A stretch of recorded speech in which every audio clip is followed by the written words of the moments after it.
Good afternoon বন্ধুগণ, কেমন আছো তোমরা? সবাই নিশ্চয়ই ভালো আছো। তো আমি আজও আবারও নিয়ে এলাম একটা রেসিপি। আর কি রান্না করেছি আজ সবটুকুই দেখাবো। আজ দেখো আমি করব সাজনা ডাঁটা ওখানে কেটে ধুয়ে টুয়ে আলু দিয়ে করব। তো ধুয়ে টুয়ে রেখে দিয়েছি। আর ওইদিকে দেখো টমেটো, কাঁচা লঙ্কা আর আদাও রেখে দিয়েছি রেডি করে। আর ওইদিকে শস্যটা মানে এখনও রেডি করিনি, গুলিনি, অল্প শস্য তাই আর গুলিনি আজকে এটা। আর টমেটোটা মানে কাঁচা ইয়ে নেই, পাকা টমেটো নেই, তাই কাঁচা টমেটো দিতে হচ্ছে। আর ওইদিকে দেখো করেছি আম ডাল আর ভেন্ডি ভাজা করেছি। এই দুটো আমার ভীষণ প্রিয়, আম ডাল আর ভেন্ডি তো ভীষণ প্রিয়, ভীষণ। আর দেখতে থাকো আমি সাজনা ডাঁটাটা কীভাবে করছি। আজ অনেকটাই লেট হয়ে গেল আমার রান্না করতে। তো দেখতে থাকো বন্ধুগণ আমি কিভাবে করছি। প্রথমে কড়াইটা বসিয়ে দিয়েছি, এবার কড়াই গরম হয়ে গেছে, এবার তেল দিতে হবে কড়াইতে। এবার দেখো কড়াইতে তেল দিয়ে দিয়েছি, তেলটা গরমও হয়ে গেছে। এবার গোটা জিরে দিতে হবে। দেখো আমি গোটা জিরে দিয়ে দিয়েছি, সঙ্গে দিয়েছি কাঁচা লঙ্কা আর ওই অল্প গ্রেট করে রাখা আদা দিয়েছি, আর দিয়েছি কাঁচা টমেটো। তো এবার এগুলোকে ভালোভাবে নাড়াচাড়া করতে হবে। ভালোভাবে নাড়াচাড়া করার পর সাজনা ডাঁটা আর আলু দিয়ে দিতে হবে। আমি অন্যদিন আলুটা আলাদা করে ভাজা করি, আজকে টাইম শর্ট তাই আর আলাদা করে ভাজা করছি না, একসঙ্গেই দিয়ে দেবো। আর টমেটোটা যেহেতু গলবে না, ওটা কাঁচা টমেটো, তাই না গলার আগেই দিয়ে দিতে হবে। এবার দেখো সাজনা ডাঁটা আর আলুগুলো দিয়ে দিলাম, সঙ্গে দিয়ে দিলাম গ্রেট করে রাখা আদা আর কাঁচা লঙ্কা দিয়ে দিলাম। এবার লবণ আর হলুদ দিয়ে ভালোভাবে নাড়াচাড়া করতে হবে। আর জিরে গুঁড়ো, এটাতে আমি লঙ্কা গুঁড়ো দিই না। তো এবার আমাকে হলুদ গুঁড়ো আর জিরে গুঁড়ো আর ইয়ে দিতে হবে, নুন দিতে হবে। দেখো হলুদ গুঁড়ো, নুন আর জিরে গুঁড়ো দিয়ে দিয়েছি। সাজনা যেহেতু শুকনো শুকনো রাখতে হবে, সেই অনুপাতে নুন, হলুদ গুঁড়ো আর জিরে গুঁড়ো দিতে হবে। আর এখানে শস্যটাও গুলে রেখেছি, শস্য তো নেই বলতে গেলে চলে।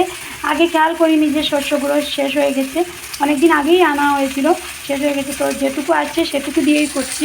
আর কারেন্টটাও চলে গেল। আচ্ছা, এবার ওগুলোকে ভালোভাবে নাড়াচাড়া করতে হবে। এবার দেখো ভালোভাবে নাড়াচাড়া করে নিলাম। এবার গুলে রাখা শস্যগুলো দিতে হবে, দিয়ে অল্প জল দিয়ে ঢাকা দিয়ে রাখতে হবে। তো এবার গুলে রাখা শস্যগুলো দিয়ে দেবো।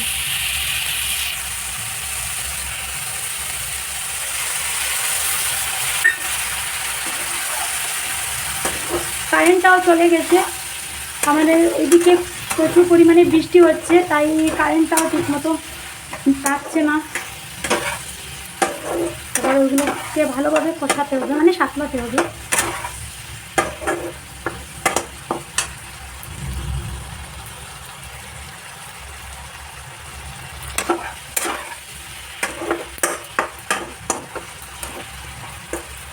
অল্প জল দিয়ে ঢাকা দিয়ে রাখতে হবে।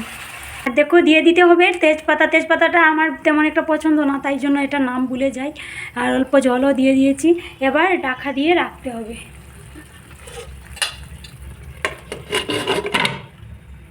হ্যাঁ, ঢাকা দিয়ে রেখে দিলাম। এবার দেখো ঢাকা দিয়ে রেখে দিয়েছি, অল্প কিছুক্ষণ মজে যাওয়ার পর ঢাকাটা তুলতে হবে। আর ততক্ষণে আমি বলছি যে কার কার সাজনা ডাঁটা প্রিয়। আমার তো ভীষণ প্রিয়। আর সাজনাটা সবাই বলে স্কিনের জন্য খুবই ভালো, তো আমি তো ভীষণ পরিমাণে খাই সাজনা। অল্প দাম বেশি আমাদের ওখানে, কিলো মনে হয় 800 টাকা না কত এরকমই হবে। আমি মানে সঠিকলি জানি না, শুনলাম খুব বেশি দাম এগুলো কিনতে গেলে। তো তাই আমার খুব প্রিয় আর কি, তাই জন্য খাই।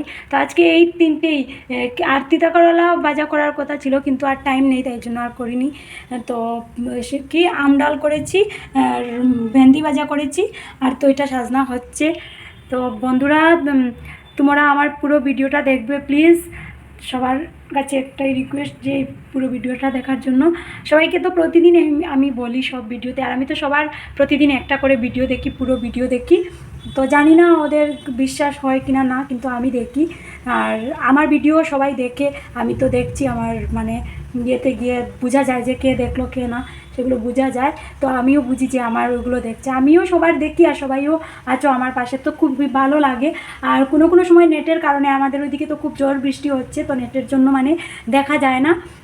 তো তবুও একদিন যদি না দেখতে পারি, তাহলে পরের দিন নিশ্চয়ই আমি দেখি। আর এই ততক্ষণে আমার ইয়েটা হতে থাক। বন্ধুগণ তোমরা আমার সাথে থাকো প্লিজ। এবার আমাকে ঢাকাটা তুলে নিতে হবে, দেখতে হবে কতটুকু এগিয়েছে। মোটামুটি সেদ্ধ হয়ে গেছে। তো এবার নাড়াচাড়া করে দেখব কতটুকু এগুলো। নাড়াচাড়া করে দেখলাম যে সাজনাটা পুরোপুরিভাবে সেদ্ধ হয়ে গেছে, আলুটাও সেদ্ধ হয়ে গেছে।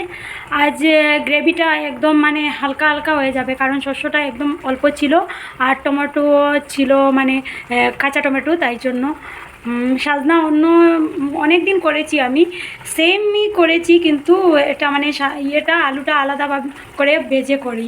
তো আজকে তাড়াহুড়ো, তাই জন্য এরকম করলাম। খুব টেস্টি হয় খেতে সাজনাটা। আর আজকে যেহেতু নিরামিষ, আমাদের মঙ্গলবার দিন আমরা নিরামিষ খাই, তো সব কিছুই নিরামিষ হলো। আম ডাল, তারপর বেগুন না ভেন্ডি ভাজা, আর কি এই সাজনা ডাঁটা, আর কিছু হয়নি। আর ভাবলাম যে আম চাটনি করব, কিন্তু আমার হাজব্যান্ড এগুলো খেতে বেশি পছন্দ করে না, কারণ ওর মানে টক জিনিস একদমই পছন্দ না, তাই জন্য আর কিছু করব না। এবার ওই জলটা শুকোতে থাক, আবার ঢাকা দিয়ে রেখে দেব অল্প কিছুক্ষণ। এবার দেখো অল্প কিছুক্ষণের জন্য আবার ঢাকা দিয়ে রেখে দিলাম, ততক্ষণে জলটা শুকোতে থাক। আর আমি আজকে 2-3 দিন থেকে জয়া দিদিভাইয়ের ইয়েতে লাইভে যেতে পারছি না, টাইমও পাচ্ছি না, তাই জন্য যেতে পারছি না। তো তাড়াহুড়ো করে কাজ সেরে তারপর জয়া দিদিভাইয়ের লাইভে যাওয়ার চেষ্টা করব। আর তোমরা সবাই কেমন আছো প্লিজ আমাকে কমেন্টে জানিও। ফেসবুকে তো সবার সাথে কথা বলা যায় মেসেঞ্জারে, কিন্তু ইউটিউবে তো তেমনভাবে কারোর সাথে কথা বলা যায় না, শুধু কমেন্টসে করা যায়। তো প্লিজ কমেন্টসে জানিও যে কেমন আছো তোমরা সবাই, আর কার কার সাজনা ডাঁটা আর আম ডাল খেতে ভালো লাগে প্লিজ কমেন্টে জানিও। আর আমার পাশে থেকো, আমার পাশে তো আছো সবসময়, পুরো ভিডিওটা দেখে আমার পাশে থেকো তোমরা সবাই। আর আমিও আছি তোমাদের পাশে, সবসময়ই আছি। আর প্রচণ্ড গরম পড়েছে, মানে গরমের জন্য কারুর ভিডিও ঠিকমতো দেখাও যাচ্ছে না, কীরকম অস্বস্তি ভাব করছে এরকম আর কি। আর টাইমও তো পাই না, সবাই যার যার কাজে ব্যস্ত থাকে, সেটা আমি বুঝি। আমি যেমনটা ব্যস্ত, তো সবাই তো ব্যস্ত, সবার সংসারের কাজ করতে হবে, যে যার যার ডিউটিতে যেতে হবে। তো তাই জন্য মানে যখন টাইম হবে, যখন ফ্রি থাকবে তখনই দেখো। আমি বলছি না যে দেখতেই হবে তা না, মানে ফ্রি যখন, আমিও তো সেম করছি, আমি যখন ফ্রি থাকি, ফ্রি বলো কি মানে বলো তো, রান্নাঘরে যেমন আসলাম, আসার পর অনেক দিদিভাইরা গান করে রান্না করে, তো ওদের ভিডিওগুলো চালিয়ে আমি ওইদিকে পেঁয়াজ রসুন কাটলাম, এটা করলাম সেটা করলাম, ততক্ষণে আমার ভিডিওটাও দেখা হয়ে গেল। আর লাস্ট মুহূর্তে আমি কমেন্টসটা লিখে রাখলাম যে কী কমেন্টস করব, মানে ভিডিওর উপর নির্ভর করে যে কী কমেন্টস করব।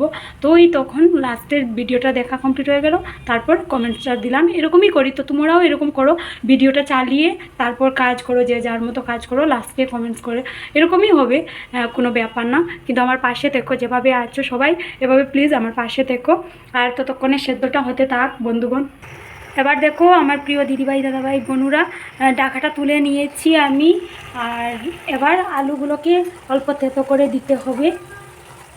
আলু অল্পই দিয়েছি, যেহেতু আমার হাজব্যান্ড আলুটা খায় না এখন, তো আলু অল্পই দিয়েছি, জাস্ট একটা দিয়েছি।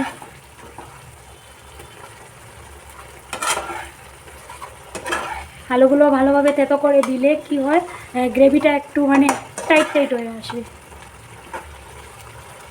দেখো সাজনাগুলো একেবারে গলে পুরো সফট হয়ে গেছে।